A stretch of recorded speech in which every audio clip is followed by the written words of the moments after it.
listening to Downworlder Dish, a Shadowhunter Chronicles podcast. Hello, everyone, and welcome to episode 23, where we will be discussing chapter 3 and 4 of City of Ashes, the Inquisitor, and the Cuckoo in the Nest. I'm Kristen. I'm Robin. And I'm Amanda. Okay, I really just got yelled at. So. Get over it, okay? I need to tell you guys something really important. This bag of Sour Patch Kids says that you should put them in cookies. It says Sour Patch Kid cookies. It's a thing. No, it's not No, a it thing. is not Sour Patch. Gross. That's disgusting. I thought about soaking them like in water to take off the sour part. That is an extra step. You could just go buy gummy bears. You just like the neon colors? They don't have the same like texture, like The same flavor. Maybe they would once they were soaked. Gummy bears taste too like not like modified. They taste too natural. Oh my goodness. Oh, so Welcome. Robin. Yeah, welcome. Robin's been schooling us on a new game. Holy cow. I feel like I've missed out on half my life. It's Right? true. What's it called, Robin? Introduce the game. Oh my gosh. Hashtag not sponsored. Yet. If you want to sponsor us, let us know. Hit us up. Okay, so we're all addicted. Okay, wait, hold on. I suck. Okay, anyway. Sucks to suck. Suck, bitch. Depending on who you're talking to. Sucks to suck, bitch. And I think it's fitting for everyone. Yeah, same. Okay, we are playing a game called Cooking Diary. And it's a diary about cooking things. You sound so calm, but yet you are so intense about this game. It's exciting. It's very exciting. It's exciting. You have to be fast. Our husbands are not fans, Yeah. Mine's understanding for now. We'll see. right? It's a good game to play when you're snuggled up in bed. Yeah. Because then everybody's not distracting you. Yeah, my 1-year-old's like climbing on me. I'm like, get off! I'm playing a game. You're like, Bad I need mom. to serve this corn dog right now. And I cannot do that when you are asking for food or potty or outside or don't let me die.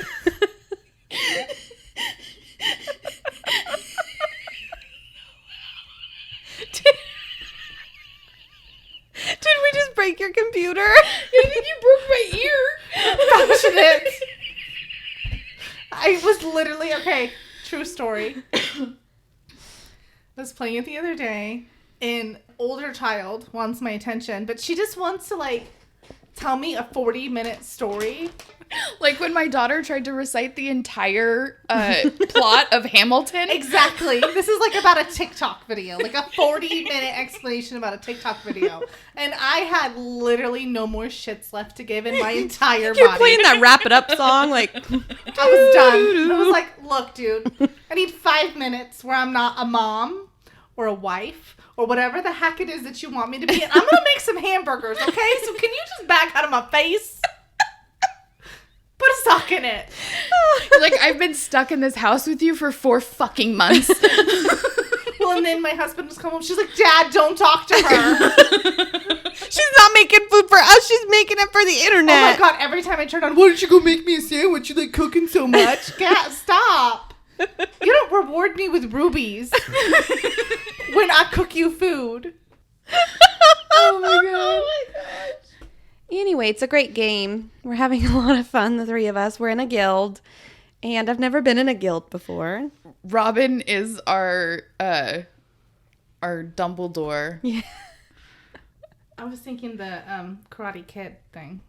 Oh, Mr. Miyagi. Mm-hmm. Yes. She's teaching us the ways. She's like texting us and she's like, make sure that you help and da-da-da-da-da. And Play, get into the guild. ladies. You gotta play. That was a typo. You're gonna get kicked out of the guild if you don't play this quest. It's a whole thing. But it's serious. exciting. We're getting into it. Yeah, so. it's been really fun. You I've should needed play. something like that because no new TV shows are out. Obviously, not only is it that season, but a lot of shows are on hold right now. So Right. nothing is really going on. So I needed something for Mum Noggin I know Netflix is scraping at everything that they've got in their pipeline, and they're like, what do we have finished? Let's get it out. Yeah. Because people are consuming all of Netflix. Fast, yeah. What have we not? What do you want to watch? What have we not watched? That's literally where we're still watching Harry Potter now. Because I'm like, well, we're just going to watch this because there's nothing else to watch. Mm-hmm. Much to my husband's dismay. Tangent. Okay, so we're going to wrap up our tangent and kick things off with Robin's recap. Previously. Unless you have something else. Sorry. No, you're fine. Do you? What would I have? What were we talking about before we munched? We were talking about the game. Oh, no. It's an awesome game. I was going to say come find us, Peer but pressure. I don't know if that's how it works. So we'll see you in there somehow. My name's Amanda. Surprise. Sibling surprise. Yeah, my character has brown hair. All right. Previously on Downworlder Dish. We open in Maya's point of view. She's reflecting on how she became a person/wolf. It has to do with her asshole brother Daniel and a toxic ex-boyfriend named Jordan. Her reminiscing is interrupted by Captain Douche Canoe, aka Jace, who is purposely seeking out Downworlders to pick a fight with. He gets his wish, picking out the biggest looking dude to bait into a brawl. They're just about to throw down when Bat gets 86'd, but only for a moment. He rushes in exclaiming that there has been a murder most foul in the alleyway and they must come quick to investigate. Jace decides that he'd rather just be an absolute prick and basically tells everyone to F off. This actually causes the fight he is so desperately seeking. Daddy Luke breaks it up and drags Jace by the ear back to the office. The bomb squad, aka Clary and Simon, are called in to defuse the situation. It works when Luke agrees to accompany Jace back to the Institute to talk to Maris. And they kick Simon to the curb. I really like that your first part has a TM on it. Right? So, Clary and Co., trademark pending, get to the Institute, and Jace remembers that Maris took his keys. Oh no! Fear not, he's got that Shadowhunter blood and a pure heart, so the Institute, being sentient itself, just lets the crew in. We're in Clary's point of view, so of course, she's internally fretting over her brother lover, and the Be my brother lover. That's exactly what I was thinking. And her wounds from... and the wounds from his tussle with the pack, wondering why he hadn't healed himself yet. Why are you laughing? What did I do? It's just the brothers. We can fuck each other's moms. Mother lover, right? That's what they say. Uh-huh. Oh my god. It's my dick in a box. Those guys. Continue. Okay. So Clary's wondering why he hadn't healed himself yet. When she asks him about it, though, he tells her that he didn't bring anything with him when he left the Institute, not even his stele. Which I'm like, dude, that's kind of important. Like, He just grabbed Hodge's coat. Yep. Got out of there. All I need at the beginning of September is a trench coat. Right, he reaches into his pocket. It's just like bird seed. He's like, what the hell? Love it. Do you think Hugin eats like black oil sunflower seeds, or is he hunting for mice? I think he eats human flesh. Eyeballs. He's a murder bird. He is a murder bird. To be fair. He has a reputation to uphold. He's just like a carnivore. He's just got his like knife and... It's actually pterodactyl. He pulls his plate out of his wing. He's like sharpening his beak with a file. I thought you were going to say wang. I was like, what? Out of his wing. Like Chuck tonight? Yep. Everybody wing chong tonight. I bet it would stop hurting if I put them in the right ears. I'm like, this is much better. Okay. All right. I need to drink water. Jesus. Maybe cut the Pissed wang I can't part. remember this chick's name. Well, this is already going to be really long. So the crew make their way to the elevator and head up to the main level of the Institute. At this point, it's abundantly clear that Luke is more than a little uncomfortable with the current circumstances. He hasn't seen Maris in years, and even even before the uprising, because he was turned before the uprising. And I can't imagine how stressful the situation is for him. Like, he's obviously doing it because he's putting the kids before himself. Yeah, I'm sure Like he's a little good adult. Anyway. I mean, yeah. It's like looking back at the people who used to go to high schools with Facebooks. You're like, bitch, I'm a werewolf now. Where are you at? He's balding. That's my favorite. Okay. So Church leads them to the library where they walk in on Maris and Raphael.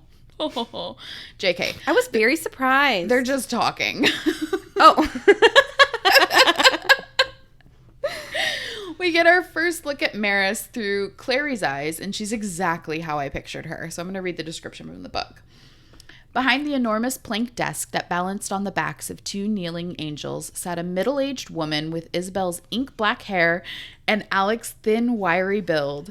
She wore a neat black suit, very plain, in contrast to the multiple brightly colored rings that burned on her fingers. I'm sorry, middle-aged? I am so offended. This bitch is our age. I'm not okay with it. I was so offended when I read that. How dare you? Who do you think you are? 20. They think they're 20. The person writing this. No, I'm sure Middle age, my ass. Mean. Maybe she's saying middle age for Shadowhunters because their life expectancy is No. This is Clary's point of view, right? Yeah. Doesn't Clary, know you that. are a brat. She was, yeah. How dare you? One day you're gonna have crow's feet like mine. You don't have crow's feet yet. If it's only when you You're smile, it's forcing not. it. I got the line. This is the fuck, Yeah. dude line. The "Are you fucking kidding me?" line. That's way better. Fucking dude. I like that. Dude, it's always there. My mom and I share matching Anger lines. yeah. Literally. We were talking about it the last time I'm we were gonna together. read your forehead instead of reading your palm. You look like you have a lot of stress. Can you read palms? I can do it off of a palmistry map and do it, You but to read our palms, Madam Dorothea. I need lotion. I mean, I can pull. That's not what your palm reading is gonna say. It is. I promise it is. Okay, I'll do some research and see if I can figure it out. Yeah, pretty much. Anyway, sorry. I'm not finding it, so someday I'll send it to you. It does not fucking matter. So aside from Maris being middle-aged, which she is absolutely not, Fuck you, Clary. Wrong. everything else totally is exactly how I pictured. Although I will say that the rings, the super extra rings on her fingers, I did not expect. Well, and they're all to me like a man's class ring. Yeah, By the way. like big ass, Uh-huh. like jewels. Yes. Like you would imagine Madame Dorothea would have worn. Right, like she's wearing all of her inheritance on her fingers. She's like, I got one in every color. Awesome. So Raphael immediately turns into a sass monster, and he's telling Jace that he looks like a pack of wolves try to tear him apart. Because, he hears things. He's important. They all have to point out that they hear things. Right. There's this underground network that we never really get to see, but we hear about from all the Downworlders because we're always pretty much always in what? It's like a Downworlder Facebook, but it was probably MySpace. You could only have 12 pictures. Your top one. Your top 8 friends. Oh my gosh. Okay. So again, Maris doesn't disappoint. When she speaks, she's just as prickly as I imagined. She wants to know who Clary is. And she's like, who's this broad? And when Clary introduces herself, Maris makes an offhanded comment about how she looks like Valentine. Bitch, we all know she looks like Jocelyn. You're just being a twat. Yep. Like, how dare you? Yeah, that was stupid. Don't be dumb. Valentine has black eyes and, white hair. Like, what? Yes. No, I'm just I mean, I like she could have his face shape, but you know what? We all know she doesn't because she looks just like fucking Jocelyn. They went over that a lot. A lot. You have your mother's eyes. You have your mother's eyes and her hair and her butt and her fingers. I don't know, just random things. Her butt fingers. Toes. Oh my God. Okay, to add insult to injury, she mistakes our beloved Luke for a mundane. Not to worry, she's promptly thrown off her high horse as she realizes he's the new pack leader of the downtown clan. Take that, biatch. How different could he really look? I mean, I realize it's been like almost 20 years, but like, If I she's was not even looking at him because she's just so self-absorbed. that's true. She I probably think just so. thinks he's with Clary, Not sort of thing. self-absorbed. That's not the right word. And to be fair, she's not looking to look for him because she assumes he's dead Oh, that's right. and Yep, has been dead forever. So Yep. like, it's not even in her mind. But I feel like she probably, as a head of an institute, should be a little bit more aware. Yeah, So everyone say Marissa. You- That's not her name. You would think that she would know who the leader of the clan is. And don't you think she's She just got interested? back.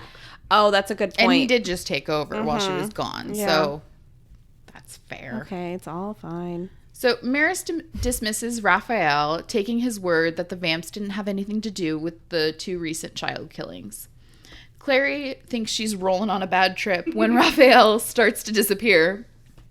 But Jace quickly assures her that it's just a projection since Raphael can't step foot on the hallowed ground of the Institute. You know, since he's undead and all.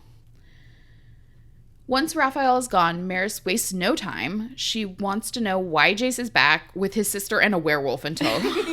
Like, this neighborhood. I don't know where it's going. So, Luke takes over, telling Maris that Jace wants a trial before the Clave for a chance to clear his name, and even goes as far as to say he'll vouch for Jace. Of course, Maris is a snotty biatch, and reading between the lines, she basically says the word of a filthy downworlder ain't shit. Aw, Because she's evil. she's gross. So Luke is not to be played with, though, and reminds Maris that her past is not so squeaky clean either. Snap! Maris launches into a mini monologue defending her prior indiscretion of loyalty towards Valentine. We get a bit of insight when Maris reveals that Valentine had taken her aside and kind of, quote-unquote, confided in her that she was the only one he could trust, and how he had manipulated all of them into thinking they were special. So, a little bit of sidebar here. I know that previously in our first episode of this book in chapter 1, we had kind of talked about Maris and what her motivations might be and kind of like what her thought process might be. So it's interesting to get a little bit more insight into kind of like her past relationship with Valentine. So what we know of the circle is that it started in school. Valentine was a super popular and well-liked upperclassman. He sort of collected this band of rejects and misfits, and he gave them what they were starved for. He made them feel special and wanted and gave them a sense of belonging and that they were like all desperate for. And then he abandoned them during the uprising, and the ones that were left found out that it was all a lie. So it's all like this massive betrayal. Like, imagine the first time ever that you felt like you belonged and that you were wanted for you, and, you know, and then just, it's all a lie. Like, ouch. So, like, no wonder Maris has trust issues. Like, she's still a bitch for shutting out Jace, but still. What do you guys think? I think she was embarrassed when all that stuff happened with Valentine. Mm-hmm. So she's, I don't know. I don't know if she's really much of, if trust is really the issue. I think she's just afraid of being burned and being embarrassed again. Mm-hmm. That he's going to play her for a fool. A fool. Right. It's that humiliation that she can't handle. She's just being selfish. Ooh. That's what I think. She's a bitch. You's a bitch. Bitch. I don't disagree. I think that Maris right now is all about herself and reputation and what people think, and, you know, she's got a lot of growing to do. Did you have anything to add? Sorry, I was going to ask a question. Is this all still the same day for when she kicked him out in the morning or a couple hours ago? Yeah. And then they're like, all right, let's go back. Like, Yeah. the hell are you doing back here already? I just sent you out a couple hours ago. What, you hungry? I took your key. That means no refrigerator. So Maris ends her info dump by telling Jace that she just can't afford to trust him. Gee, thanks, Mom. Oh my gosh. Okay, so Luke is showing up for Jace in a big way because he doesn't let Maris off that easily. But when he pushes for her to let Jace stay at the Institute, Maris is still resistant. Clary offers up the soul sword option, even though she totally doesn't know what that all entails. That's our girl, thinking things through, as always. And Luke pipes in all, oh no, that's a terrible idea. Only the Inquisitor can use it. And Jace is like, okay, I'm game. Let's do it. Done. Because Jocelyn's children have no sense of self-preservation. Seriously. They were just born without it. So Maris announces that the Inquisitor is in fact already on her way. Luke is horrified. But Maris reassures him that she didn't call the Inquisitor, but with a whole Valentine is back and stealing the cup, it was kind of inevitable that they'd be investigated. So finally Luke puts the pieces together and realizes that is why Maris was trying to get rid of Jace. So I'm going to read the next page from... I'm going to read some information from... Dude, whoa. What? Look at all those markers. Those are all my parts. Oh, look at you. I have a paper clip. Just this one. Okay, so I am going to read the next little bit from the book. Who is the Inquisitor? Clary demanded. The word conjured up images of the Spanish Inquisition, of torture, the whip, and the rack. What does she do? She investigates Shouda. What does she do? She investigates Shadowhunters for the Clave, said Luke. She ensures the law hasn't been broken by Nephilim. She investigated all the Circle members after the uprising. She cursed Hodge, Jace said. And she sent you here? She chose our exile and his punishment. She has no love for us and hates your father. I'm not leaving, said Jace, still very pale. What will she do if she gets here and I'm gone? She'll think you conspired to hide me. She'll punish you. You and Alec and Isabel and Max. Maris said nothing. Maris, don't be a fool, said Luke. She'll blame you more if you let Jace go. Keeping him here and allowing the trial by sword will be a sign of good faith.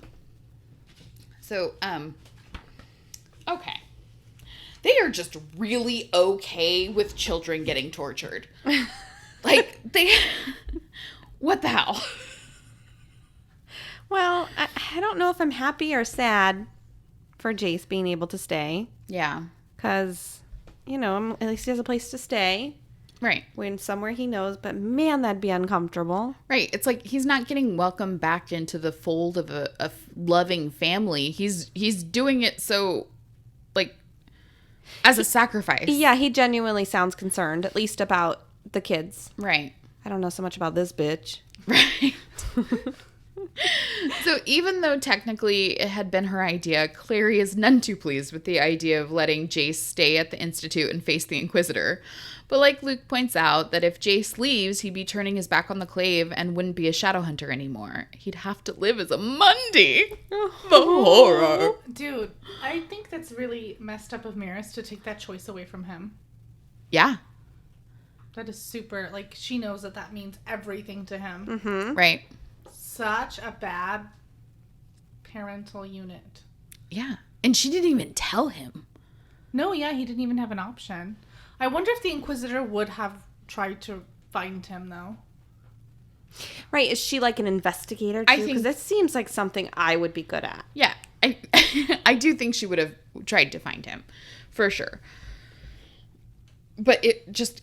Right. It wouldn't have changed anything in terms of, because they would have found Jace, because he wouldn't have been known known to be hiding. I was going right? to say, Like, they would have found him easily. Everybody knows about his fight already. It's only been a few hours. Right. He can't stay away, man.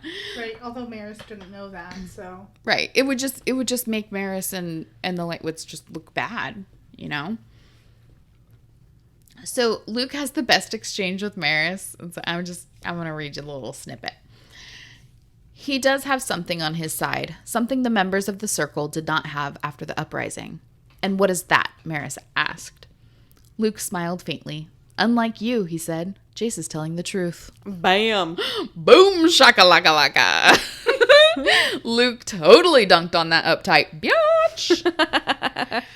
So Jace agrees to take his chances with the Inquisitor and gets to stay home. Yay. Yeah, at least he's comfy in his own bed. Right? He can get a good shower.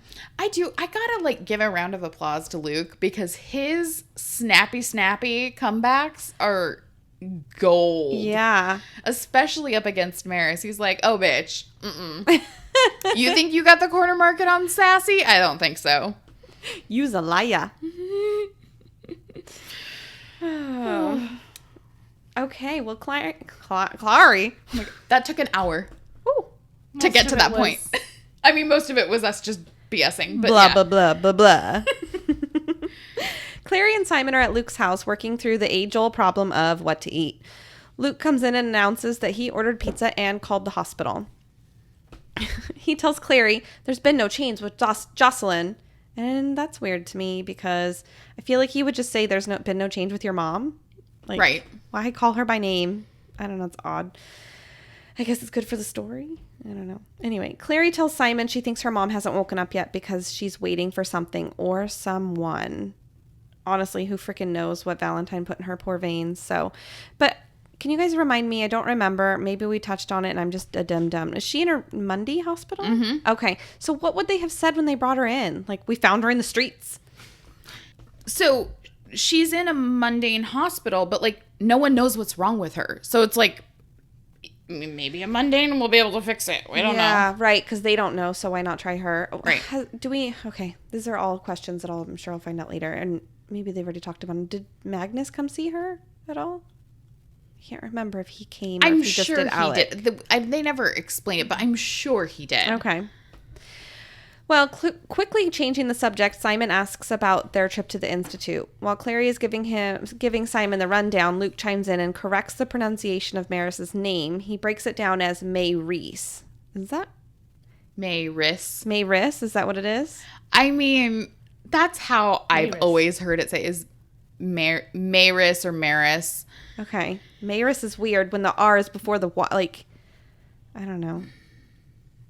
Maris sounds better than that based on how it's spelled. Anyway, we've been saying Maris, so that's what my brain's going to keep doing. So That's too what they bad say if it's wrong. In the audiobooks, right? Maris. Yeah, Maris. Okay, cool. I think if you say it fast enough, Maris. Maris. Okay. Maris. I prefer Maris. Maris sounds, it's very long. Yeah. All right. Well, Simon's... Same amount of letters, it is, but it long. feels longer. Maybe it's because I have to focus on it more because I've been saying it the other way forever. So Simon seems surprised that Jace would have chosen to stay and face the Inquisitor, and Luke reminds Simon that being a Shadowhunter is everything to him. The pizza delivery takes Luke away, and Simon tells Clary that it's weird to think of Luke as a Shadowhunter because it seems like a cult.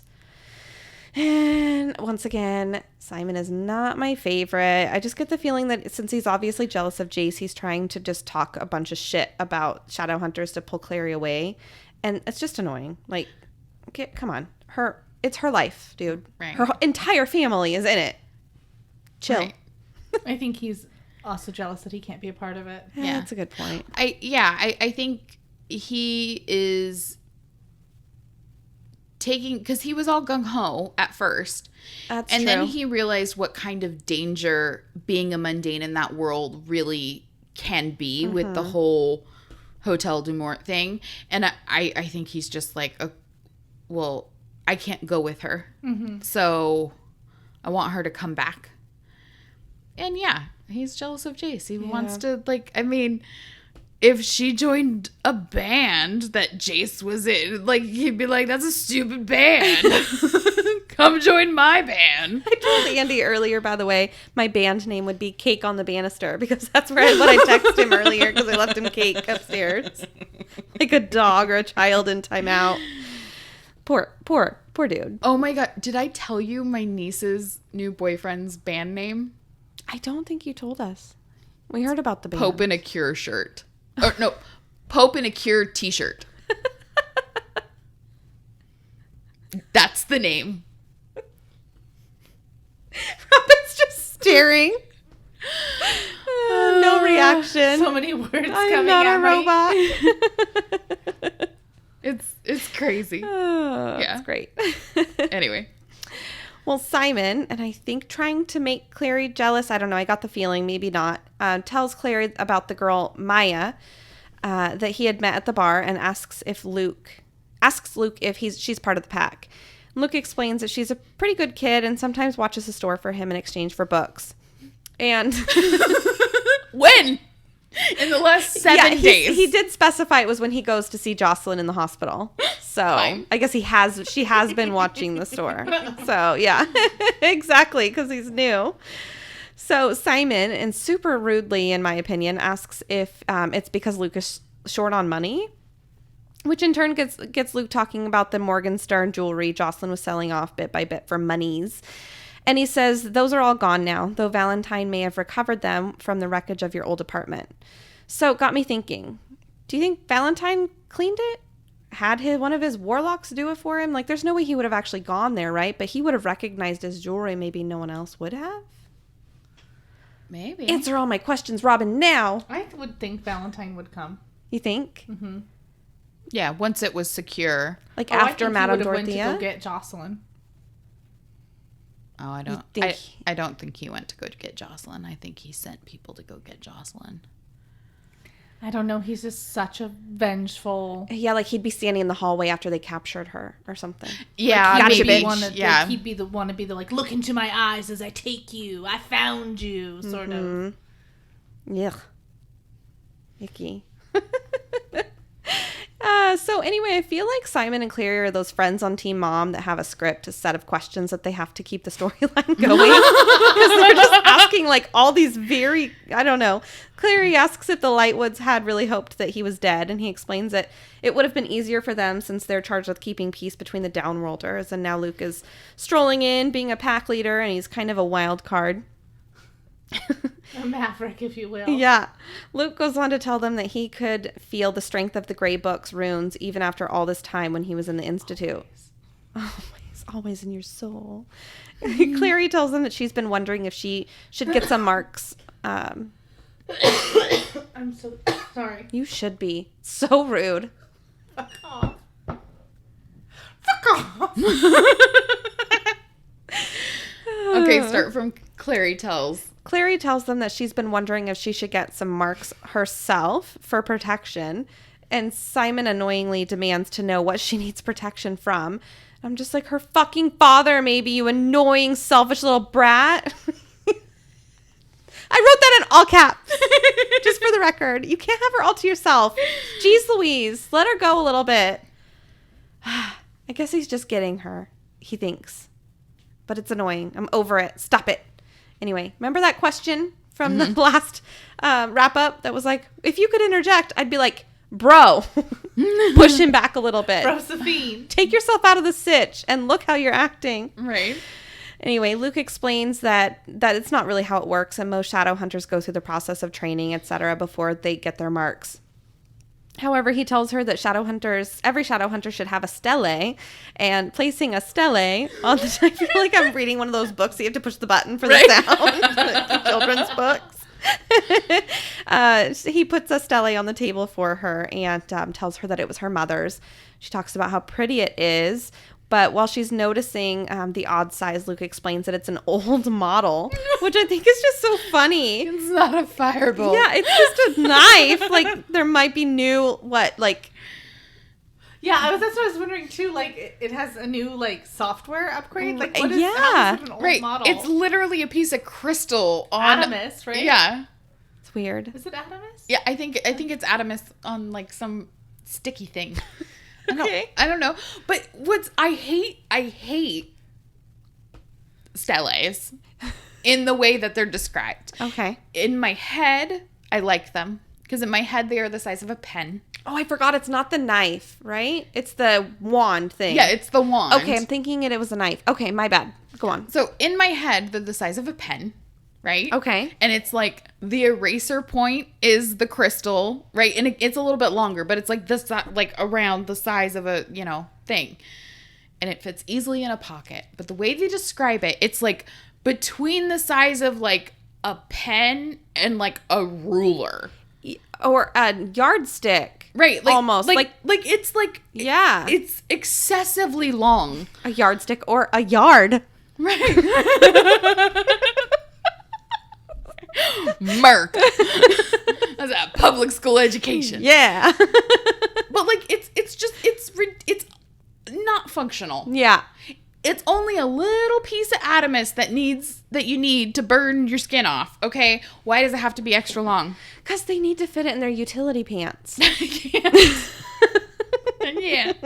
Anyway, Simon makes some more snarky, jealous comments, and we kind of move on. You know, I gotta say, I'm really disappointed that you skipped over the most important issue that we need to discuss in this section. Go on. That Simon ate all the fucking pizza. Oh, yeah, 5 pieces. Jeez. Maniac. What is a pizza, like 8 slices? You didn't leave much for anybody. I don't care how close of a friend I am. I'm not going to go over to somebody else's house and eat all their fucking pizza. No, I wouldn't even do that at my own house. You don't go back for seconds until everyone else has had first. That is common courtesy. Yes. Especially after asking Luke if he has money problems. Yeah, good point. Yeah. You're like, he specifically got me a veggie pizza because I'm a vegetarian, even though nobody else in this house is a vegetarian. Obviously, he's a wolf. He eats meat.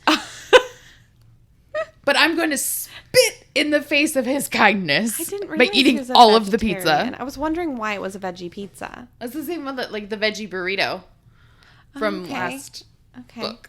I like that he says that if a wolf was going to eat him, he's kosher. It's my favorite. I don't like anything. All of those one-liners are my favorite. So I'm going to get you guys to not like him by the end. No, he gets better. I hope so. Otherwise, you guys are going to hate him because I'm going to convince you. But wait, that's Valentine-y, isn't it? My bad. Your Slytherin is showing. Okay, sorry. So, switching gears. That's what I'm going to say. I'm like, let me push in my clutch. Second gear, we're speeding up here? Can I jump gears? Can we go from second to fourth? No, dude.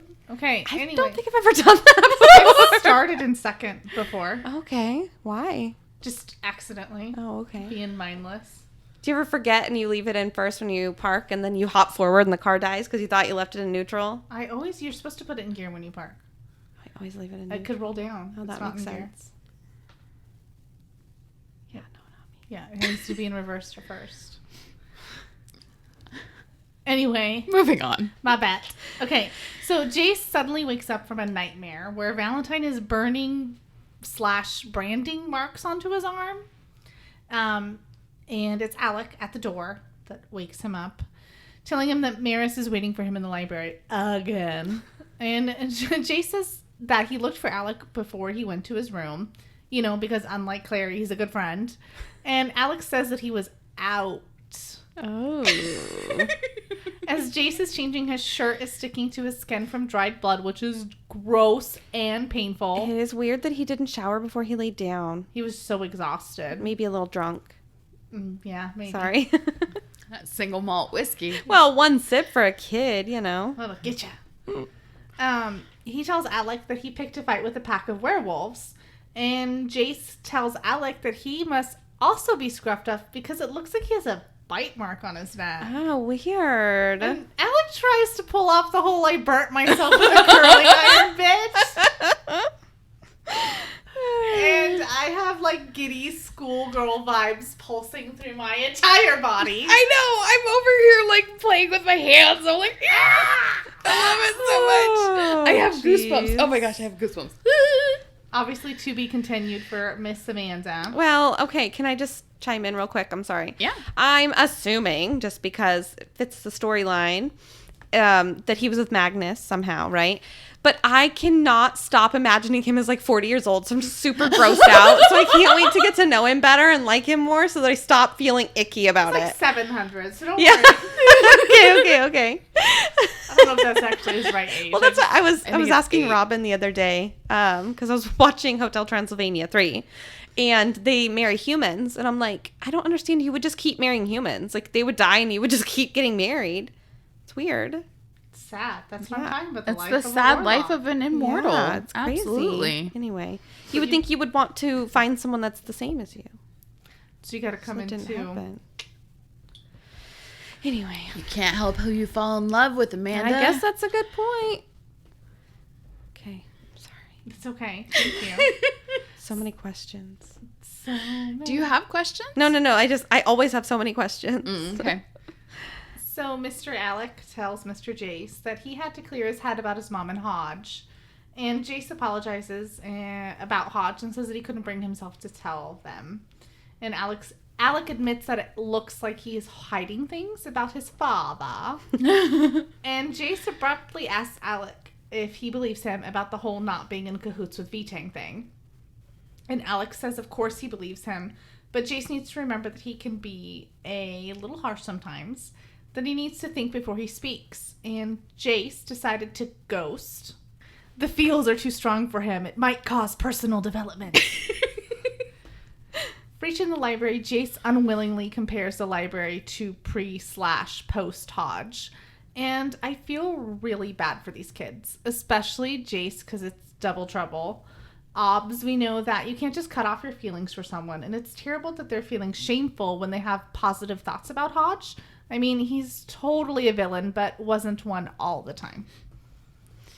Yeah. I just feel bad for them having to basically feel shame that you liked a tea that he made for you, or you liked the way he kept the library. It's obviously it's sad. I really like Alex, just his interaction with Jace in this. And like, you can tell in book 1, we didn't quite get a whole lot of their relationship. It felt very one-sided.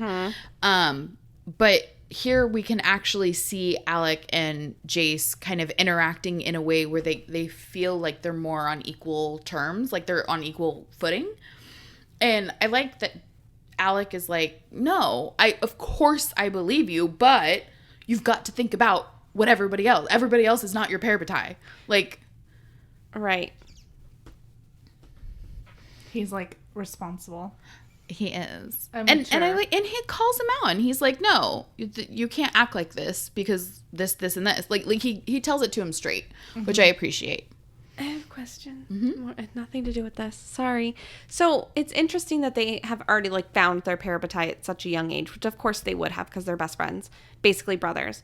But is that normal to find them that early? And does Isabel not have one?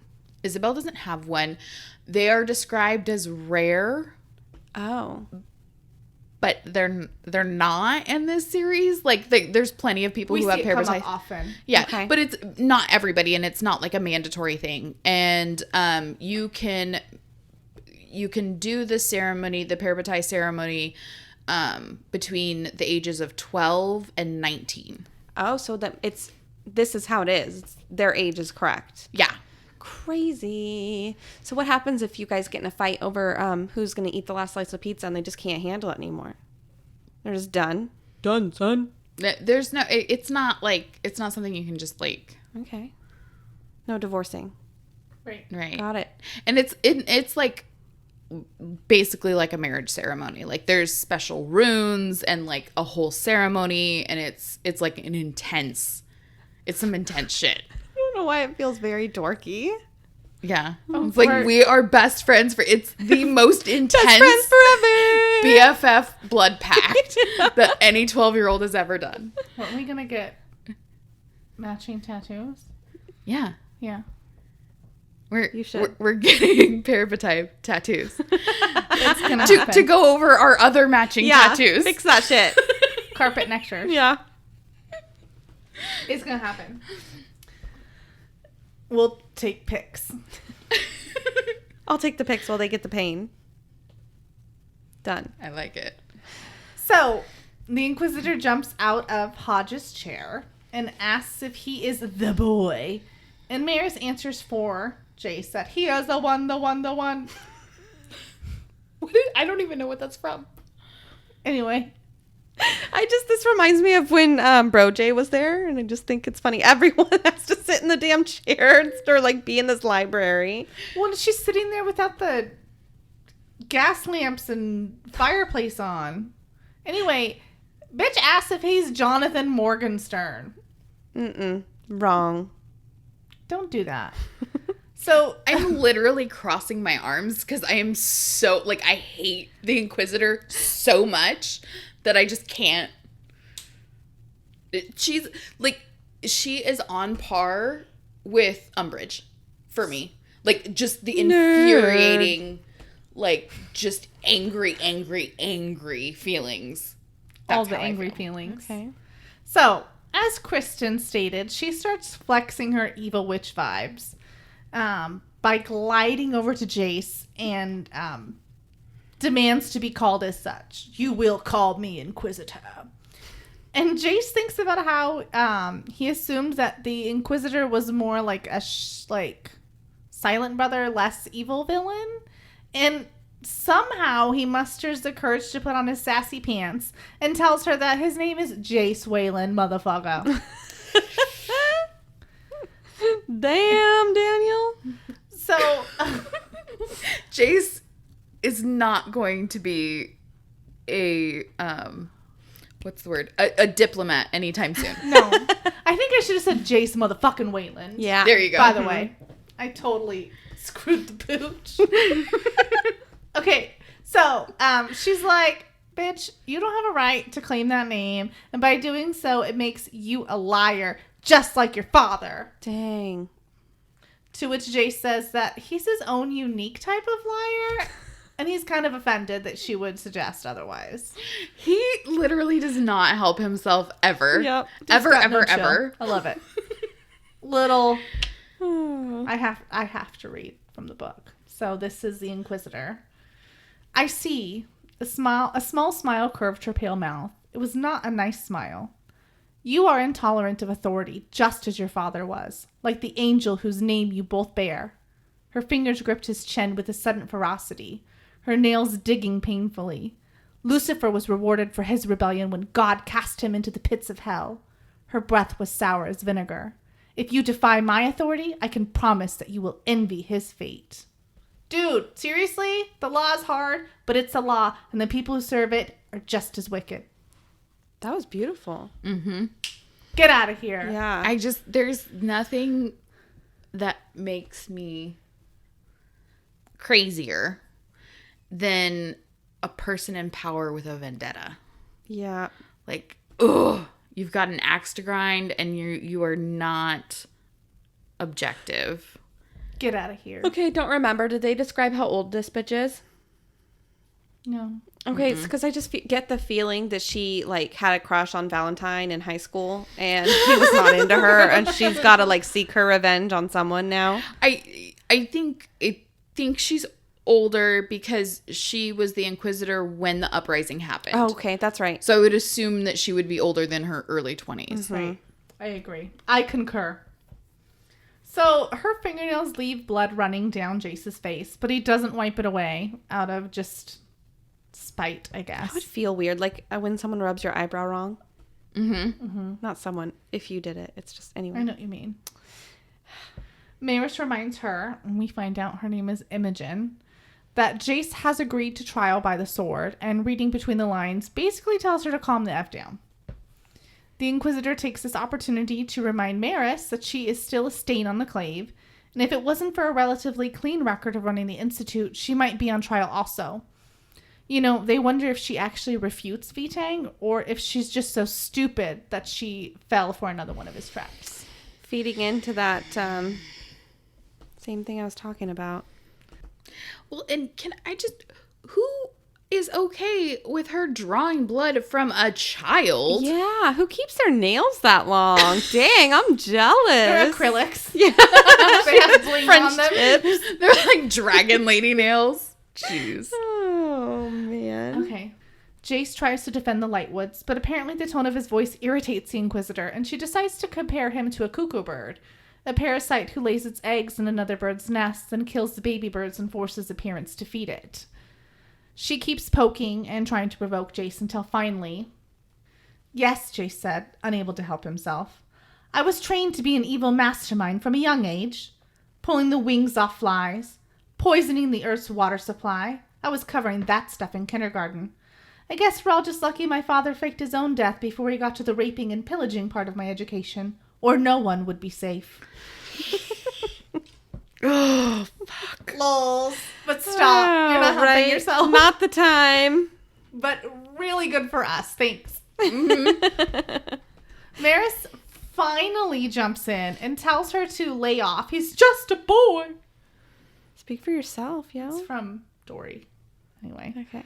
But the Inquisitor quickly takes the opportunity to yet again parallel Jace to his daddy-o and sentences him to a night in the cells of the Silent City. Okay, really quick. Sorry. I didn't mean speak for yourself. I meant, like, take your own word for it. Anyway, sorry. Go on. Thank you. I just realized. I was like, wait, no.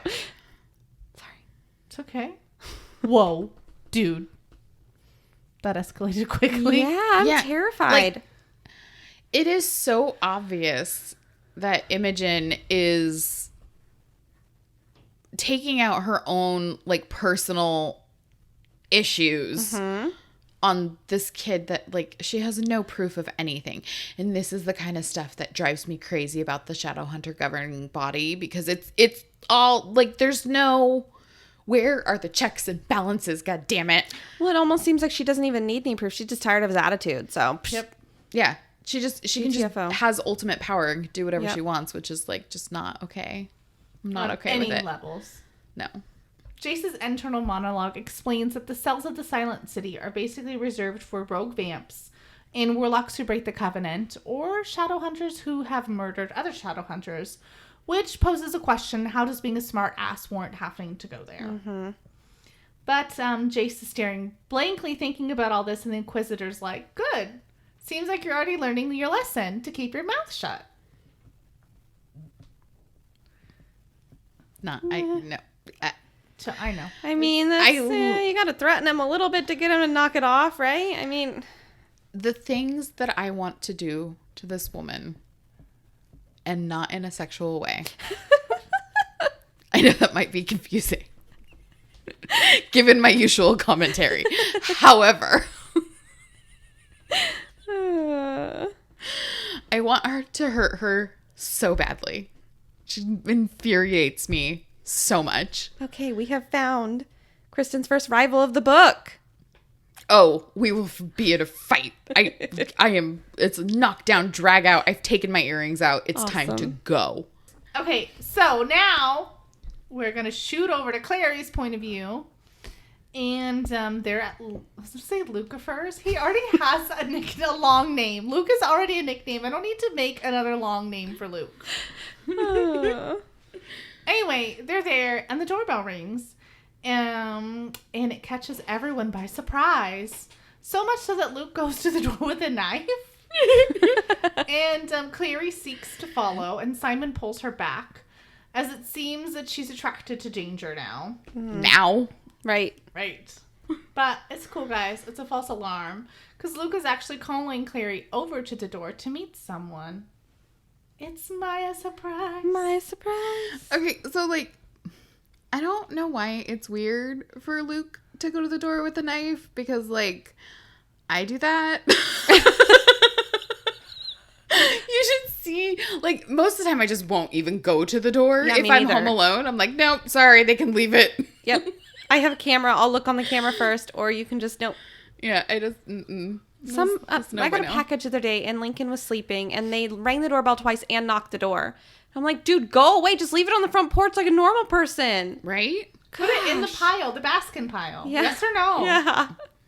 So they go into the kitchen, and everyone kind of quickly discusses Jace. And Maya says hello to Simon, who, although bad with names, she remembers. And Luke tells Clary that Maya's going to be working around the store for the next few weeks, so not to freak out if she comes and goes.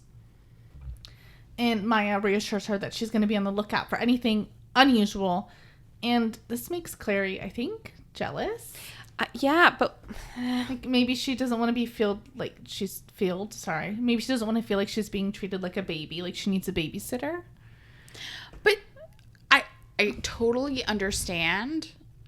But she does need a fucking babysitter. She does. She's a magnet for evil. And having a werewolf who knows how to be a werewolf and is aware of the Downworld, and like, that's a good thing. Stop being such a petulant little brat. So personally, I don't know what I would do if I was Clary, especially at Clary's age. But it's really, say disrespectful, but that's the word I'm going to use, to Maya. She didn't ask to watch Clary. yeah, Right. she's very rude to her. I know, and it just seems like Luke, really? Come on, I don't need a babysitter. Like, just be direct. you Yeah. know, but Right. instead of making Maya feel bad. Like, I don't know. To me, I didn't get the feeling that she was supposed to be a babysitter. I just got the feeling she was going to watch the shop. She's been doing it.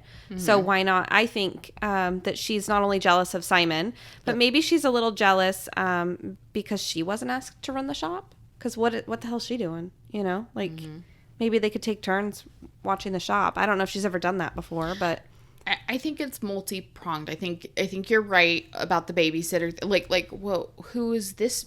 She's my age. Like, what does that make her, whatever. Someone else who is around her age is getting close to Luke. yep. And then the Simon thing. Because she likes to be the center of Simon's world, even though she's not paying attention. She would never know. And she's pining for her brother lover. So, Brother lover. anyway. Maya is one of my favorite characters, so I'm probably also just being really... I don't know. I Sensitive think she was to her, very yeah. mean. Yeah. So, Simon breaks the tension by saying that they're all a little tense, but he's happy that someone will be around to keep an eye on his girlfriend. I can't. I cannot. Seriously? Fucking Simon. The fuck, Simon? The embarrassment is literally seeping out of the pages and my face is red. I can't keep doing this with you. So tired of Stop him. it. So tired of him. I don't know why he keeps pushing his agenda on Clary. Like, just stop it. It's very uncomfortable. And Clary just keeps going with Yeah. it. She's like, I guess this is my life now. Like, fucking hell. Yep. You could... The power of persuasion with that broad. Like, you could just do whatever. And she'd be like, okay, I guess. This is my life. Like, what? Grow a goddamn backbone and get yourself some fucking agency. Jesus. She's willing to go into all these like super crazy Hotel du Mort and all these different things. She's not afraid, whatever, blah, blah, blah. But that she can't say, wait a minute. What? Like, we No. haven't talked about this. Yeah. Like, hello. I would just laugh and be like, whatever, dude. You know, like, we'll talk about that later. Because that'd be embarrassing to do in front of Luke and Mia. Maya. Me and Maya. Oh, Mia Maya. Anyway. Yeah. I don't... Yep. That was, once again, he is icky. So I lied saying that they were having that initial discussion in the kitchen. They weren't. Because now Clary goes into the kitchen. Oh. And she's followed by Luke. Who tells her, basically, he confesses that he just thought that she could use a friend. And she's like, I don't need a friend. I have Simon. And he's like, yeah, your boyfriend? And she's like, I guess so. But it's the first time I'm hearing about it, too. And she said that she's tired of belonging to everyone else with all these new identities that she's had to take on. Sister, daughter, and now girlfriend. Ugh. Ugh. So Simon, like, bebops in and asks if he can stay the night at Luke's because he's too tired to drive home. Maybe you should have held off on the fucking girlfriend thing, genius. They just finished eating pizza. Like, how late could it really be? Right. Well, and I think Luke knows that Clary's not super into it because he's like, yeah, sure. Yeah. And he goes to bed because he's going to get up at 6 to go to the hospital. So, still, even if she's not that into it. Nope. You're not staying here with my 16-year-old. His, not his, whatever. I think, I mean, obviously Simon's stayed over before. Yeah. And it was never an issue. And Luke, while he is her father figure, he's not really her father. Like, you know what I mean? Like, he's not really dad. Like, he cares about her like a parent, but he's never been the disciplinarian, right? Like, that's always Jocelyn's job. And so, like, I don't really think he knows what I think he had, I mean, he was brought up as a Shadowhunter. By 16, you're practically an adult. Okay. Like, that's it. Like, you can make your own decision. We've known him obviously only by a chapter, but kind of as a voice of reason to treat Clary more as an adult also. Right. Okay. I don't know. But Clary tells Simon that he can sleep in bed with her if he wants, instead of sleeping on the couch. And Simon decides to kiss her lightly on the lips. And she just says, enough with the kitchens. And he agresses, apparently, because I can't type, agrees. And pulls her up by the wrist and takes her to the guest room. Ugh. Dude, just help me out here, man. Throw me a line. Anyone? No. What? No. Why is this paragraph even in the book? It's so... No. I don't like it at all. Okay, okay. Oh, let's break this down. So she doesn't just say, like, you can sleep in the bed. Like, she's like, you can stay over. Like, and she, like, tries to tiptoe. And she's like, I didn't mean on the couch. And I was like, what is happening? Yeah, like, I mean, I know I was asking for her to have some agency. But, like, this seems like she's, like, 6 steps ahead. Like, I'm like, whoa. What happened I'm to your the last... girlfriend now, so now you can sleep with me. Like, right. whoa. Well, and she's, like, they've slept in the same bed before. So I realize that that's not a big deal. Yeah. But, like, you're implying things. The way it was formed, yeah. Yeah, it just feels weird. So, Instead of, let's go watch anime. And, like, maybe we'll make out a little bit and fall asleep. You want to watch a TV show and we can lay down. Right, Netflix and chill. What the fuck? Get with it. I was reading this really fast because I was trying to do a multitude of things as I was writing out my section. And I honestly thought that she was having that conversation with Luke. Like, maybe Luke... I forgot that she had her own bedroom there, just in the moment. So I thought maybe Luke had been letting her sleep in his bed and he'd been sleeping on the couch. Oh. And, like, she was like, oh, you're so tired. Like, you don't have to sleep on the couch. Like, I can sleep on the couch. And then I had to read it, like, a couple times. I'm like, wait, what? She's having this conversation with Simon? Like... Ugh. I just... I feel like we jumped several levels in the, like... 2 paragraphs. And I'm not saying that when you're young and hormones are raging, that levels don't get escalated and don't happen fast. But, like, they kissed once. And then he all of a sudden calls her his girlfriend by the end of the day. And then immediately after, she's like, let's go sleep together. Yeah. Like, yeah. Like, obviously not have sex, but, like, it's just intimate. Yeah. Yeah, it's intimate. And she's also, like, implying. She's totally giving him that idea. Right. She's like, let's go, like, like, you've just kissed him once. Like, this is not, like, and you don't have that relationship. Like, you haven't, like, you have an established relationship that you're changing and you're, like, not taking a second to, like, think about it. Yeah. Like, this is not some guy that you met at a party and you're like, let's go hook up. Right. Like, this is a whole different situation. There needs to be thought. Ugh. I'm passionate about this. Ugh. Well, and now, Keep I mean, doing that. obviously, everything up to this point, you know, there's no excuse for Simon being 60 minutes predator. But, like, now I'm sure he's getting mixed signals. Like, not mixed signals, because it's a signal he wants it to be a certain way. And when you want something or you think something or you're manifesting something in your mind, everything is kind of going to be like, oh, well, That falls into line that with falls what into this my category. preconceived notions. This is why, children, it's so important to talk about consent. You have to get consent. Okay? And you have to be comfortable saying no. Yeah. And not just no means no. You have to get a yes. You have to get an affirmative consent before proceeding. Okay? Thank you. Well, This has been my TED Talk. Well, Claire, you can just be like, Simon, I know that, maybe things got kind of weird at your house or whatever, but I'm just not into it that way. Mm-hmm. Or just... Let's at least take a step back. Yeah. Jeez Louise.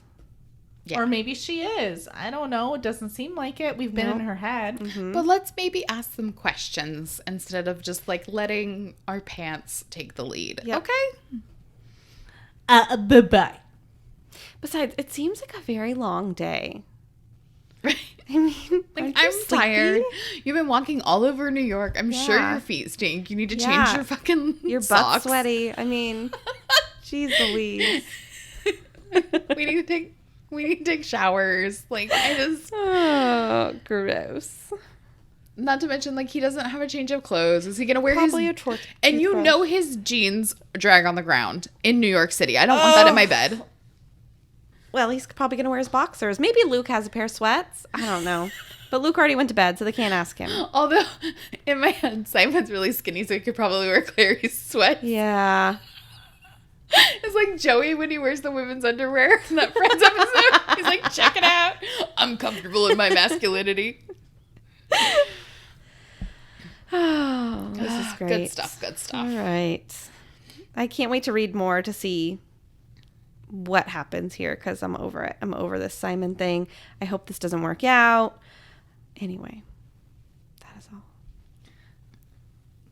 So, make sure that you read chapter 5, Sins of the Fathers, for next week's episode. Was that a question? It just was weird that it was plural. Oh, maybe it's everyone's father. Yeah, it's fathers, plural. Okay. Make sure you read chapter 5, Sins of the Fathers, for next week's episode. For behind-the-scenes content and the latest updates, check us out on Instagram at Downworlder Dish Podcast. We'll see you next time. Bye.